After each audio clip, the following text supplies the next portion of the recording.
నమస్కారం Shilpa TV news కి స్వాగతం. ముందుగా ముఖ్యాంశాలు.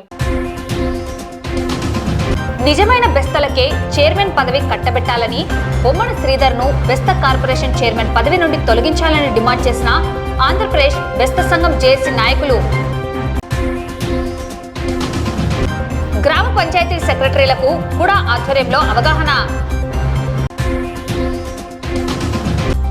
టిట్కో గృహాల కొరకు అర్హులైన వారు దరఖాస్తులు చేసుకోవచ్చని పేర్కొన్న మున్సిపల్ కమిషనర్. నంద్యాల పట్టణంలో ఘనంగా వరల్డ్ ఫోటోగ్రాఫర్స్ డే. శిరస్త్రాణం ప్రాణరక్షణ. ప్రతి ఒక్క ద్విచక్ర వాహనదారుడు హెల్మెట్ ధరించాలని సూచించిన ట్రాఫిక్ సిఐ.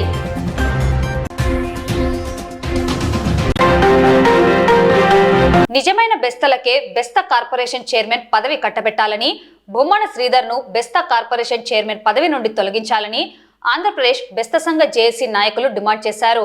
మంగళవారం నంద్యాల పట్టణం ఉదయనంద లాడ్జ్ సమావేశ హాల్లో నిర్వహించిన విలేకరుల సమావేశంలో జేఏసీ రాష్ట్ర అధ్యక్షులు సైకం రాజశేఖర్, జాతీయ మత్స్యకార సంఘ రాష్ట్ర అధ్యక్షులు మేసా అప్పలరాజు, బెస్త కార్పొరేషన్ మాజీ డైరెక్టర్లు లక్ష్మీనారాయణ, చంద్రశేఖర్, రాయలసీమ జిల్లాల బెస్త సంఘం అధ్యక్షులు గగ్గెర వెంకటరమణ, నంద్యాల జిల్లా అధ్యక్షులు సుబ్బయ్య, అనంతపురం జిల్లా అధ్యక్షులు రమణ, డాక్టర్ శ్రీనివాసులు, సూర్యనారాయణ తదితర నాయకులు పాల్గొన్నారు. ఈ సందర్భంగా బెస్త సంఘం నాయకులు మాట్లాడుతూ టీడీపీ కూటమి ఎన్నికల్లో బెస్త సామాజిక వర్గం పెద్ద సంఖ్యలో పాల్గొని వారి గెలుపుకు కృషి చేశారని, కానీ కూటమి ప్రభుత్వం అధికారంలోకి వచ్చాక బెస్తలకు అన్యాయం చేసిందని ఆవేదన వ్యక్తం చేశారు. రాయలసీమ జిల్లాలో బెస్తలు అధికంగా ఉన్నారని, కానీ బెస్త కార్పొరేషన్ చైర్మన్ వారికి ఇవ్వకుండా బెస్త కులం కాని బొమ్మన శ్రీధర్ కు ఇవ్వడం ఎంతవరకు సమంజసం కాదని వారు ప్రభుత్వాన్ని నిలదీశారు. బెస్తలకు న్యాయం జరగకుంటే రాష్ట్ర వ్యాప్తంగా బెస్తలను ఏకం చేసి విజయవాడలో పెద్ద ఎత్తున ధర్నా నిర్వహిస్తామని వారు హెచ్చరించారు. బెస్త సామాజిక వర్గంలో 14 కులాలున్నాయని, అటువంటిది వారెవరికి పదవులు ఇవ్వకుండా నకిలీ సర్టిఫికెట్ తీసుకొని వచ్చిన బొమ్మన శ్రీధర్ కు ఎలా కార్పొరేషన్ చైర్మన్ పదవి ఇస్తారని ప్రశ్నించారు. ఇది రాష్ట్ర వ్యాప్తంగా బెస్త వర్గాలను మోసం చేయడమే అన్నారు. మత్స్యకారుల కులాల మధ్య ఇది చిచ్చు పెట్టడమేనని వారు ఆవేదన వ్యక్తం చేశారు. రాయలసీమ జిల్లాలకు చెందిన బెస్త సామాజిక వర్గానికి ప్రాతినిధ్యం కల్పించాలని వారు డిమాండ్ చేశారు.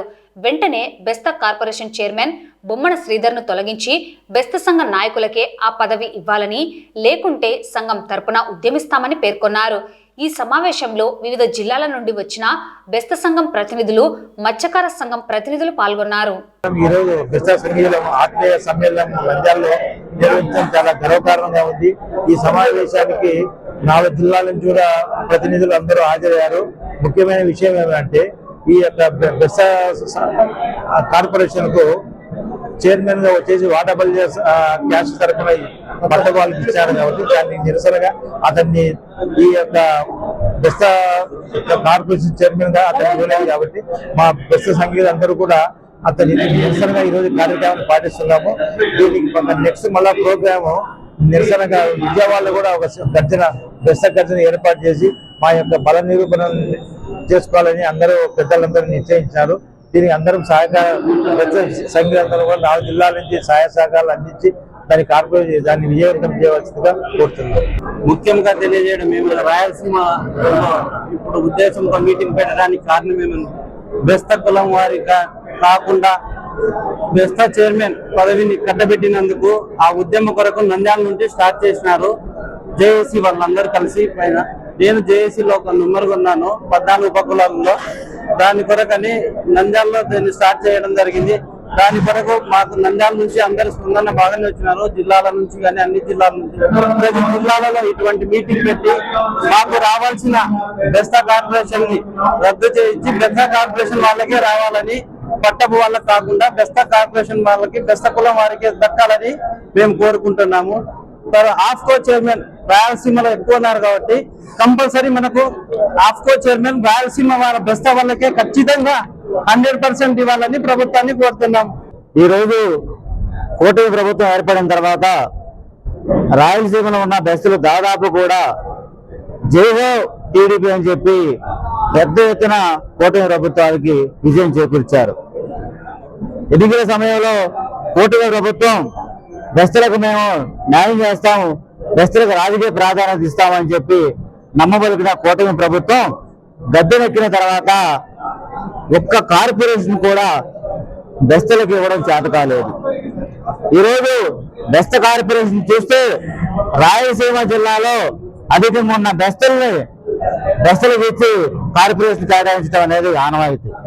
అటువంటి ఆనవాయితీని గంగలు కలిపి ఈరోజు చంద్రబాబు నాయుడు గారి నేతృత్వంలో ఏర్పడిన ప్రభుత్వం ఎక్కడో బెస్తయేతరులు ఒక నకిలీ సర్టిఫికేట్ పుట్టించుకున్న ఒక పట్టపు కులస్తులకి అంటే మత్స్యకార కులాల మధ్య చిచ్చు పెట్టి ఆ చిచ్చుతో మంట కాసుకునే సంస్కృతికి చంద్రబాబు నాయుడు తెరలేపాడు. బెస్త కులస్తులకు ఇవ్వాల్సిన బెస్త కార్పొరేషన్ ని పట్టపు కులస్తుల చేత నియమించడం దుర్మార్గం, బెస్తగా మోసం చేయటమే. బొమ్మన శ్రీధర్ అనే వ్యక్తి బెస్త కులస్తుడు కానే కాదు. ఆయన టెక్నికల్ గా బెస్త సర్టిఫికేట్ ఉండవచ్చు, కానీ ఆయన బెస్త కాదు. ఆయన మేనమామ కుమారి వేణుగోపాల్ కావచ్చు, ఆయన మేనమామ గారి భార్య వెంగమాంబ నెల్లూరు టౌన్ టీడీపీ మహిళా అధ్యక్షురాలు. వీరిద్దరూ కూడా పట్టపు కులానికి చెందిన వాళ్ళు. అలాగే బొమ్మన శ్రీధర్ తమ్ముడు ఏకాంబరం భార్య కూడా పట్టపు కులానికి చెందింది. ఏకాంబరం మామ మోటుపల్లి గ్రామ పంచాయతీలో 2 సార్లు ప్రెసిడెంట్ గా చేసి ఆయన కూడా పట్టపు కమ్యూనిటీ. అంటే బొమ్మన శ్రీధర్ మేనమామ భార్య, తమ్ముడు భార్య, ఆయన మామ, వీళ్ళందరూ కూడా పట్టపు కులస్తులు అయినప్పుడు శ్రీధర్ ఎట్లా బెస్త కులానికి చెందినవాడు అవుతాడు? మేము సూటిగా ప్రశ్నిస్తున్నాం. ఇవేమీ కూడా పరిగణన తీసుకోకుండా కూటమి ప్రభుత్వం బెస్తలకు అన్యాయం చేసింది. అలాగే మత్స్యకార కులాల మధ్య చిచ్చు పెట్టి ఆ మంటలో చలికాగాలన్న ప్రయత్నం చేస్తుంది. ఇక్కడ మాకు 14 కులాల కలిస్తేనే ఒక మత్స్యకార జాతి. ఈ 14 కులాల్లో కొన్ని కులాలకి కార్పొరేషన్ ఇవ్వడం, ఆ కార్పొరేషన్ లో కూడా సక్రమంగా జరపకపోవడం వల్ల ఈ రోజు మేము ఇక్కడ మీటింగ్ జరపడం జరుగుతుంది. ఈ రోజు ఈ బెస్త కులానికి బెస్త కార్పొరేషన్ అని పెట్టి వేరే దొంగ సర్టిఫికెట్లతో ఉన్నటువంటి పట్టపు కులస్తులకి ఈ చైర్మన్ ఇవ్వడం అనేది మేమందరం ముక్తగంధంతో ఖండిస్తున్నాము. అన్ని కులాల నుంచి ఖండిస్తున్నాము. ఎన్నో రకాలుగా ఈ ప్రభుత్వం ఇదే కాదు, ఓడబెల్జీకేమో ఎలాంటి ఆఫ్ టాప్ చైర్మన్ కూడా ఎలాగే ఇవ్వలేదు. చాలా కులాలు ఉన్నాయి ఇక్కడ, ఒక్కటి కాదు. మత్స్యకారులు కొన్ని లక్షల మంది ఉన్నాం. ఈ 1000 మంది ఉన్న వాళ్ళకి ఒక కార్పొరేషన్ పెట్టి ఈ 14 కులాలకి కూడా తక్కువ 2-3 కార్పొరేషన్లు పెట్టి చాలా ఇబ్బందులు పెట్టి వీళ్ళకి ఇచ్చి ఇబ్బంది పెడుతున్నారు. మా మత్స్యకారులనే తగాదాలు చేసుకునే పరిస్థితికి చేస్తున్నారు. కాబట్టి మేమందరం ఖండిస్తున్నాం. ఇమ్మీడియట్లీ గా ఈ బెస్త కార్పొరేషన్ చైర్మన్ ఎవరికైతే ఇచ్చారో వాళ్ళ పదవిని రద్దు చేసి ఇమ్మీడియట్లీ గా తెలుగుదేశం పార్టీ వాళ్ళకే ఈ బెస్త కార్పొరేషన్ ని ఇచ్చి ముందుకు పోవాలని కోరుకుంటున్నాం. కాకపోతే మాత్రం మేమందరం ఉద్యమించక తప్పదు. ఈ ప్రభుత్వం మీద భారీ ఎత్తున విజయవాడలో ఈ ఉద్యమానికి దిగుతామని చెప్తున్నాము. మిత్రులకు ఇదివరకే మేము మా బెస్త కులం తరఫున బెస్త కార్పొరేషన్ ఏదైతే ఉందో అది బెస్తలకు మాత్రమే ఏర్పడింది. అయితే మా ఉపకులమైన పట్టపు వాళ్ళకి ఇవ్వడం మేమందరూ కూడా ఖండిస్తున్నాం. అలాగే వాళ్లకు మాకు అంటే ఉపకులాలైన పట్టపుకు బెస్తకు రగడ తెచ్చినట్టు అయింది.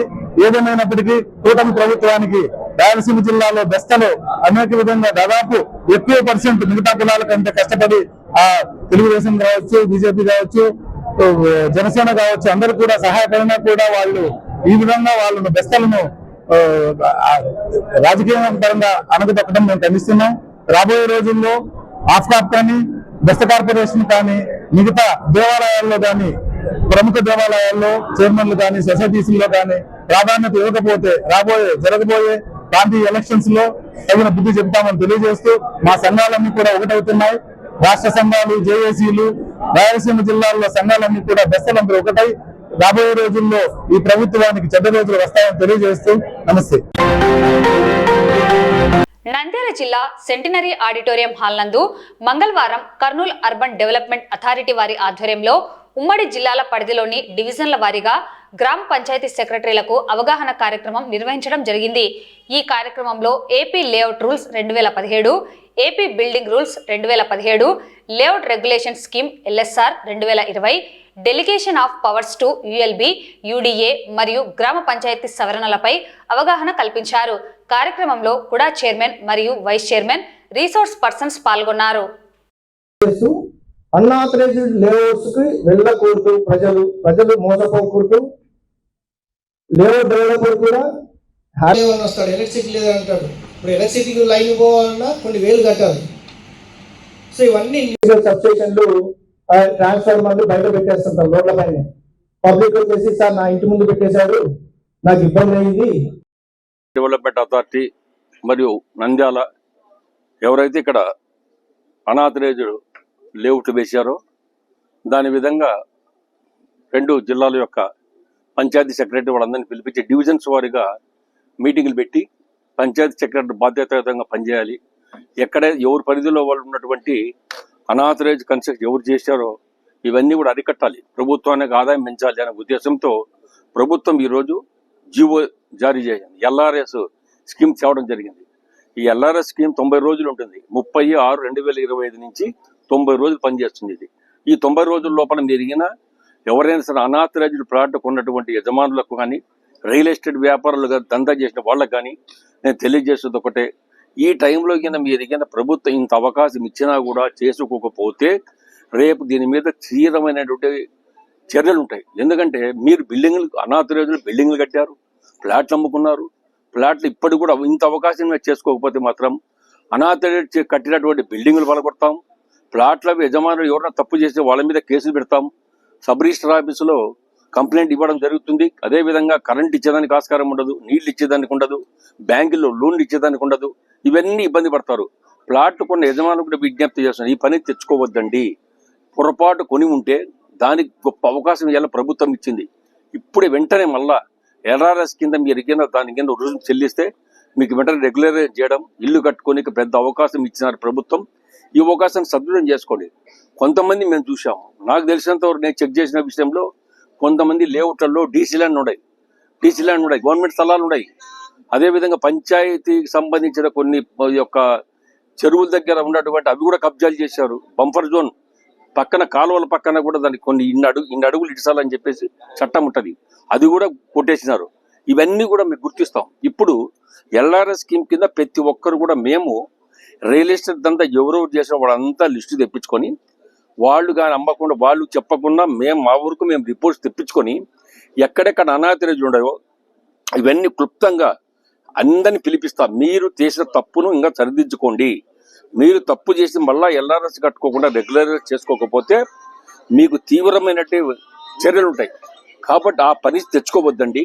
ముఖ్యంగా మోసపోయి ప్రజలు ఎక్కడన్నా అనాథరైజ్ అయిన ప్లాట్ కొన్నటువంటి ప్రజలకు కూడా నేను దయచేసి విజ్ఞప్తి చేస్తున్నా, పొరపాటు కొనింటారు. ఆ కొన్నటువంటి పొరపాటు సరిదిద్దుకోవాలంటే మీకు రాబో రోజుల్లో బిల్డింగ్లు కట్టుకునే దానికి గొప్ప అవకాశం ఇస్తున్నాం. మోసపోయినటువంటి మీరు కూడా అవకాశం మేము ఇస్తున్నాం. కాబట్టి అతి తక్కువలో మీకు ఎల్ఆర్ఎస్ చేసుకోనికి స్కీమ్ పెట్టాము. అందుకనే దానికి సంబంధించిన రుసుము చెల్లించుకొని రెగ్యులర్ చేసుకోండి, ఇల్లు కట్టుకోండి, బ్రహ్మాండంగా జల్సాగా ఉండండి. ఖాళీగా ఉన్న టిట్కో గృహాల కొరకు అర్హులైన వారు దరఖాస్తులు చేసుకోవచ్చని మున్సిపల్ కమిషనర్ శేషన్న పేర్కొన్నారు.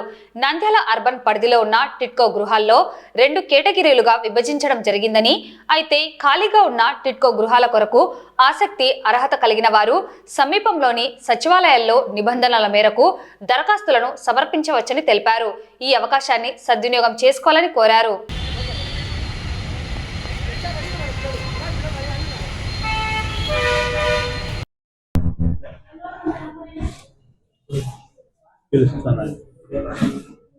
మన పట్టణంలో హౌసింగ్ సంబంధించి 2 పథకాలు ఉన్నాయి. టిడ్కో పథకం ఒకటి, హౌసింగ్ సైట్ సంబంధించిన డ్యామ్ పథకం. టిడ్కో సంబంధించి మనకు 3 లొకేషన్స్లో కాలూరుమెట్ట, ఎస్ఆర్బిఎస్ కాలనీ, అందవరి నగరు ఏరియాల్లో టిడ్కో హౌసింగ్ కాలనీస్ ఉన్నాయి. 10,000 గృహాల వరకు శాంక్షన్ అయ్యి, ఇందులో ఇంకా ఒక 1,020 గృహాల వరకు వేకెన్సీస్ ఉన్నాయి. అందువల్ల ఆసక్తి కలిగినటువంటి వాళ్ళు, అర్హత కలిగినటువంటి వాళ్ళ దగ్గర నుంచి అప్లికేషన్స్ కల్ఫర్ చేస్తా ఉన్నాం. 300 డేస్ షిఫ్ట్ ఉన్నాయి, కొన్ని 365 షిఫ్ట్ ఉన్నాయి, 430 షిఫ్ట్ ఉన్నాయి. సో వీటికి ఎవరైనా కానీ మాకు ఆ యొక్క గృహం కావాలి, గృహం కావాలనుకున్న వాళ్ళు అప్లై చేయాల్సి వారిని కోరుతున్నాం. సో మీరు మీ యొక్క అప్లికేషన్లు మీ యొక్క సచివాలయ పరిధిలో ఉన్నటువంటి ప్లానింగ్ సెక్రటరీకి ఇస్తే కనుక వాటికి సంబంధించినటువంటి ఆధారు, రైస్ కార్డు, ఇతర ఇన్కమ్ సర్టిఫికేట్ ఇలాంటి పారామీటర్స్ ఏవైతే ఉన్నాయో ఈ 6 రకాల పారామీటర్స్ పెట్టాం.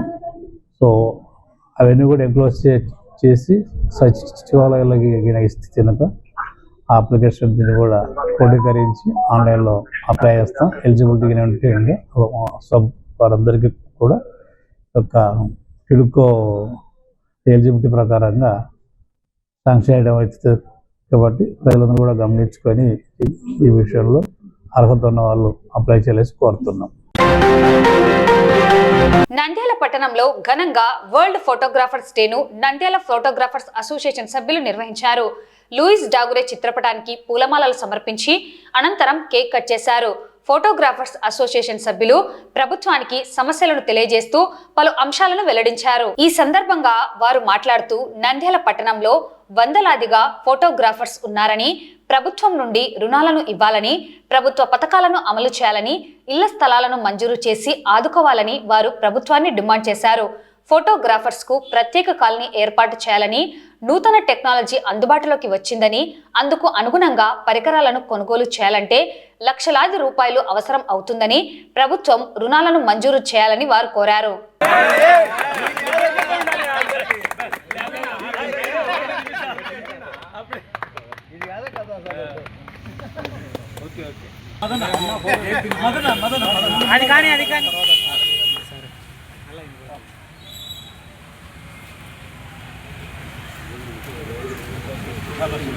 ఈరోజు ఫోటోగ్రఫీ డేని ఉద్దేశించి బాబా ప్రకృతి బాబా నాడు 2 మాటలు మాట్లాడాలి. ఫోటోగ్రఫీ దినోత్సవం సందర్భంగా నంద్యాల పట్టణం ఫోటోగ్రాఫర్లకు, వీడియోగ్రాఫర్లకు అందరికీ హృదయపూర్వక శుభాకాంక్షలు, ధన్యవాదాలు. ఎందుకంటే ఇవాళ అత్యంతంగా పురాతనంగా మన జీవితంలో ఏం జరిగేటివి, జరగబోయేటివి కూడా ఒక కళగా తీసి ప్రజలకు చూపించే వాళ్ళు ఫోటోగ్రాఫర్స్. అటువంటి ఫోటోగ్రాఫర్స్ ఇవాళ ఏ విధంగా మనము వాళ్ళకు ఆదుకోవాలనేది కూడా ప్రభుత్వాలు ఆలోచించాలా. ఇవాళ అన్ని వర్గాలకు రుణాలు ఇస్తున్నారు, కానీ మా ఫోటోగ్రాఫర్ల వాళ్ళకి రుణాలు ఇచ్చేందుకు ప్రభుత్వం ఎందుకు చొరవ తీసుకోవడం లేదో మాకు అర్థం కావడంలే. ఇవాళ నంద్యాల పట్టణంలో వందలాది మంది ఫోటోగ్రాఫర్స్ ఉన్నారు. వాళ్ళు ఏ విధంగా ఉన్నారంటే కొత్త టెక్నాలజీలు వచ్చినాయి. ఆ కొత్త టెక్నాలజీలకు అనుగుణంగా మనం కూడా మార్పు చెందాలంటే వాళ్ళకు తగిన విధంగా అన్ని పరికరాలు ఉండాలా. ఆ పరికరాలు కొనాలంటే ఇవాళ లక్షలాది రూపాయలు ఉండాలా. లక్షల రూపాయలు వాళ్ళకి ఎక్కడ వస్తాయి? కాబట్టి ప్రభుత్వం కూడా మా ఫోటోగ్రాఫర్స్ అందరినీ ఆదుకునేందుకు ఒక బ్యాంకు రుణాలు ఇవ్వాలని చెప్పి ఈ సందర్భంగా తెలియజేస్తున్నాము. అదేవిధంగా వీళ్ళకు ఇళ్ల స్థలాలు కూడా లేవు. ఈరోజు దాదాపు వీళ్ళ ఉన్న వాళ్ళలో ఎవరికి సరిగా ఇళ్ల స్థలాలు లేక చాలా ఇబ్బంది పడుతున్నారు. ఈ ఫోటోగ్రాఫర్స్ కూడా గతంలో ఉండే నాయకులందరూ మేము మీకు అండగా ఉంటామని హామీ ఇచ్చి మాకు, కానీ ఆ హామీకి అనుగుణంగా ఏ నాయకుడు నడవలేంలే. కేవలం ఓట్ల రోజు మాత్రం మా ఫోటోగ్రాఫర్స్లను ఉపయోగించుకుంటారు, కానీ ఓట్ల కోసం తిరిగి తర్వాత మమ్మల్ని పట్టించుకున్న నాదులే లేడు. కాబట్టి ఇవాళ మేము ఈ ప్రపంచ ఫోటోగ్రఫీ దినోత్సవ సందర్భంగా మీ ప్రభుత్వాలకు కూడా మిమ్మల్ని ఆదుకోవాలని చెప్పి ఈ సందర్భంగా డిమాండ్ చేస్తున్నాం. మా నంద్యాల 2012 నుంచి మేము అసోసియేషన్ మెయింటైన్ చేస్తూ ఉన్నాము. 2012 నుంచి మేము ప్రతి ఒక్క నాయకుడి దగ్గరికి వెళ్ళి మా అసోసియేషన్ కొరకు, స్థలం కొరకు మేము అర్జీలు పెడుతూనే ఉన్నాము. ఇస్తామంటూనే ఉన్నారు, కానీ ఇంతవరకు మాకు ఇవ్వలేదు. దయచేసి ఇప్పుడు జిల్లాగా ఏర్పడింది కాబట్టి మాకు కూడా ఒక అసోసియేషన్కు బిల్డింగ్ మేము ఏర్పాటు చేసుకుని రెడీగా ఉన్నాము. స్థలం ఈ గవర్నమెంట్ ప్రకటిస్తే బాగుంటుందని ఆశిస్తున్నాము. ప్రపంచ ఫోటోగ్రఫీ డే శుభాకాంక్షలు. ఈ దినము అంటే కొన్ని ఏళ్ళగా వాళ్ళు మా వృత్తిలో ఉండి, మేము ఫోటోగ్రఫీ వృత్తిలో ఉండి మేము సహజీవనం చేస్తున్నాము. సో ఆ డాగ్రో గారికి నమస్కారాలు. అందరికీ హ్యాపీ ఫోటోగ్రాఫర్స్ డే శుభాకాంక్షలు. ఫోటోగ్రఫీ ఈరోజు ఫోటోగ్రఫీ ఎంత టెక్నాలజీ ఎంత అప్డేట్ అవుతుందో ఫోటోగ్రాఫర్ అంత డిగ్రేడ్ అయిపోతూ ఉన్నాడు. ఫోటోగ్రఫీ ఏ విషయంలో తీసుకునే కూడా ఫోటోగ్రఫీ యొక్క టెక్నాలజీ అనేది పెరుగుతూనే ఉంది. కానీ ఫోటోగ్రాఫర్ కనీస వసతులు ప్రాథమికంగా ఆరోగ్యం కానీ వాళ్ళ నివాసం కానీ ఎటువంటిది ప్రభుత్వం నుండి మాకు అందడం లేదు. ఈ ఫోటోగ్రఫీ డే రోజు ప్రభుత్వానికి మనం ఈ మీడియా విధంగా తెలియజేయడం ఏమనగా అనుకుంటే, ప్రతి ఒక్కరికి మాకు ఇళ్ల స్థలాలు ఇస్తామని గత ప్రభుత్వాలు ప్రస్తుతం ఉన్న ప్రభుత్వాలు చెప్తూనే ఉన్నాయి. మా ఫోటోగ్రాఫర్లకు అందరికీ ఒక కాలనీ ఏర్పాటు చేసి మేమందరం దాంట్లో ఇల్లు కట్టుకొని ఫోటోగ్రఫీ కాలనీగా ఏర్పడి అందరం కలిసికట్టుగా ఉంటామని, ఇప్పుడు ఈ ఫోటోగ్రఫీ డేకి మా ఫోటోగ్రాఫర్లు ఎంతమంది గ్యాదర్ అయినారో అంతమంది కలిసి ఒక కాలనీగా ఉండాలనేది మా ఫోటోగ్రఫీ అసోసియేషన్ తరఫున మా కోరిక.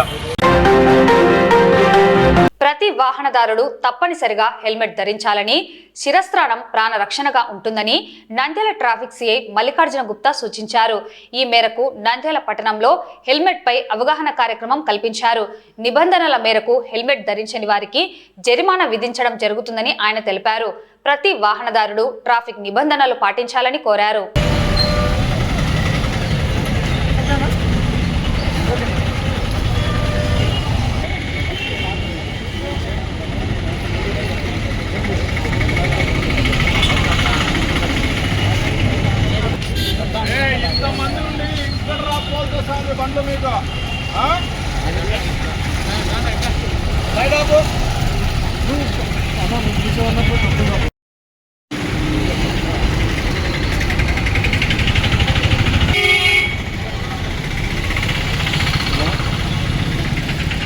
యాక్సిడెంట్ల గురించి యూట్యూబ్ లో చూడండి.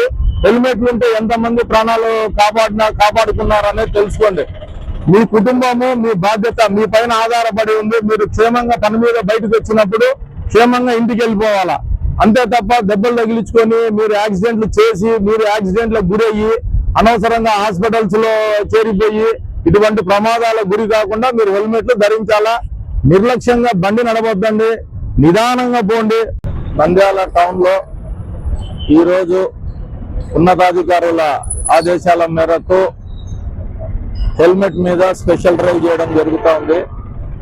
ఇంతకు ముందు వారం రోజుల నుంచే ఫలానా తేదీ నుంచి హెల్మెట్ డ్రైవ్ చేస్తామని చెప్పి ప్రజల్లో అవేర్నెస్ కలగజేయడం జరిగింది. నంద్యాల అన్ని కూడళ్లలో కూడా ఒక పబ్లిక్ అడ్రస్ సిస్టమ్ పెట్టి వాళ్ళకు తెలియజేయడం జరిగింది. ఈ రోజు నుంచి స్పెషల్ డ్రైవ్ చేస్తున్నాము. ఈ స్పెషల్ డ్రైవ్ లో భాగంగా నంద్యాల ప్రజలందరికీ కోరుకునేది ఏమంటే, మీరు ప్రతిరోజు హెల్మెట్ పెట్టుకొని వాహనం నడపాలి. హెల్మెట్ అనేది మీకు ప్రాణ రక్షణ కాబట్టి, మీ ప్రాణాలు సేఫ్ గా ఉండాలి కాబట్టి మీ యొక్క బాధ్యతను మీకు తెలియజేయడానికి ఈ స్పెషల్ డ్రైవ్ అనేది జరిగింది. ఇది కంటిన్యూస్ జరుగుతుందండి. ప్రతిరోజు నంద్యాల టౌన్ లో ఇంకా హెల్మెట్ల మీద స్పెషల్ డ్రైవ్ జరుగుతుంది. దీని మీద గౌరవనీయులైన హైకోర్టు వారి ఆదేశాలు కూడా ఉన్నాయి. హెల్మెట్ కంపల్సరీ పెట్టుకోవాలని, బండి కొనుక్కునేటప్పుడే బండితో పాటు ఇంతకు ముందు అయితే ఒక హెల్మెట్ ఫ్రీగా ఇవ్వాలి, ఉచితంగా ఇవ్వాలని, ఇప్పుడు 2 హెల్మెట్లు ఇవ్వాలని చెప్పి కూడా ప్రభుత్వం ఆదేశాలు ఉన్నాయి. అందుకు మీరు బండి కొనుక్కునేటప్పుడు కంపల్సరీ మీ షోరూమ్ వాళ్ళ దగ్గర 2 హెల్మెట్లు అడిగి ఇప్పించుకోండి. హెల్మెట్ మీ ప్రాణాలు కాపాడుతా ఉంది. ఈ హెల్మెట్ పెట్టుకోవడం వల్ల 90% ఆఫ్ ది మీకు ప్రొటెక్షన్ అనేది ఉంటుంది.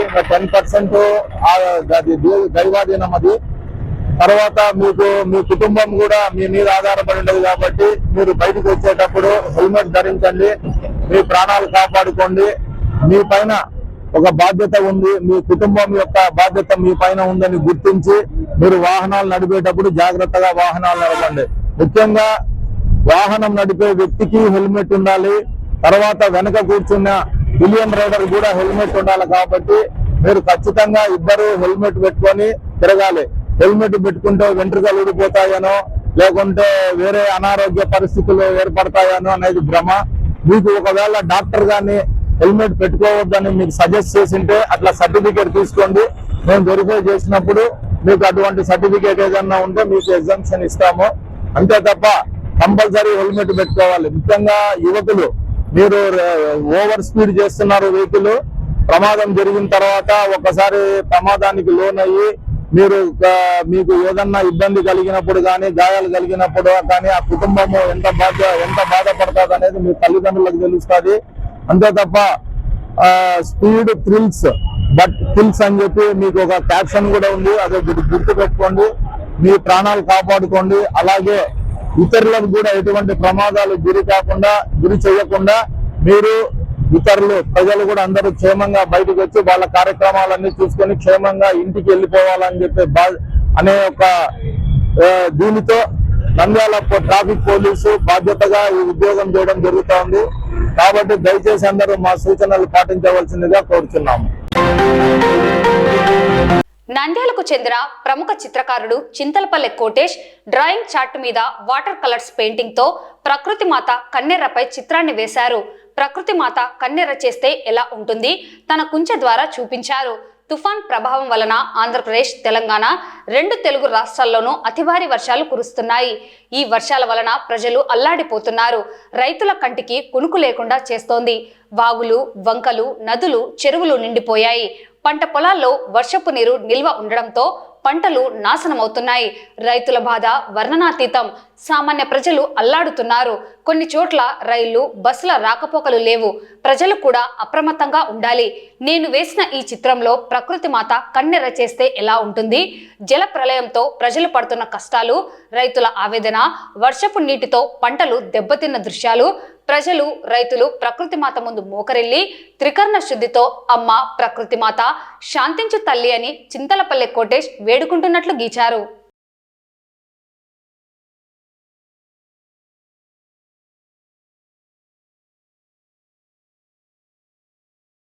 ప్రకృతి మాత కన్నెర్ర చేస్తే ఎలా ఉంటుంది? తుఫాన్ ప్రభావం వల్ల ఆంధ్రప్రదేశ్, తెలంగాణ 2 రాష్ట్రాల్లో అతి భారీ వర్షాలు కురుస్తున్నాయి. గత 10 రోజుల నుండి ప్రతిరోజు వర్షాలు కురుస్తున్నాయి. ఈ వర్షాల వలన రైతులకు కంటికి కొనుక్కు లేకుండా చేస్తుంది. వాగులు, వంకలు, నదులు, చెరువులు నిండిపోయాయి. వర్షపు నీళ్లు పంట పొలాల్లో నిల్వ ఉండడంతో పంటలు నాశనం అవుతున్నాయి. రైతులు వేదనతో అల్లాడిపోతున్నారు. సామాన్య ప్రజలు కూడా అల్లాడిపోతున్నారు. కొన్ని చోట్ల రైళ్లు, బస్సులు రాకపోకలు లేవు. ప్రజలు కూడా అప్రమత్తంగా ఉండాలి. నేను వేసిన ఈ చిత్రంలో ప్రకృతి మాత కన్నెర్ర చేస్తే ఎట్లా ఉంటుంది,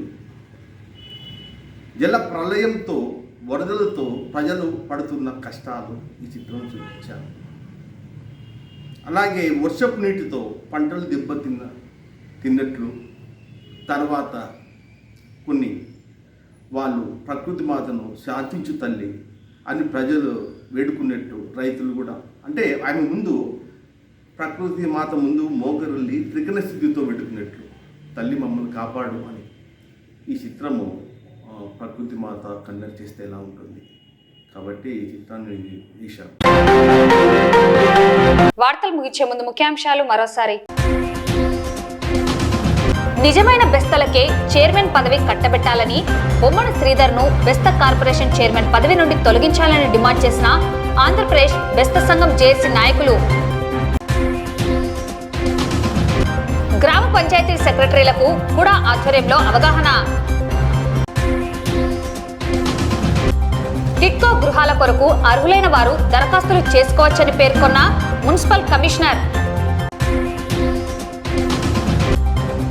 నంద్యాల పట్టణంలో ఘనంగా వరల్డ్ ఫోటోగ్రాఫర్స్ డే. శిరస్త్రాణం ప్రాణరక్షణ.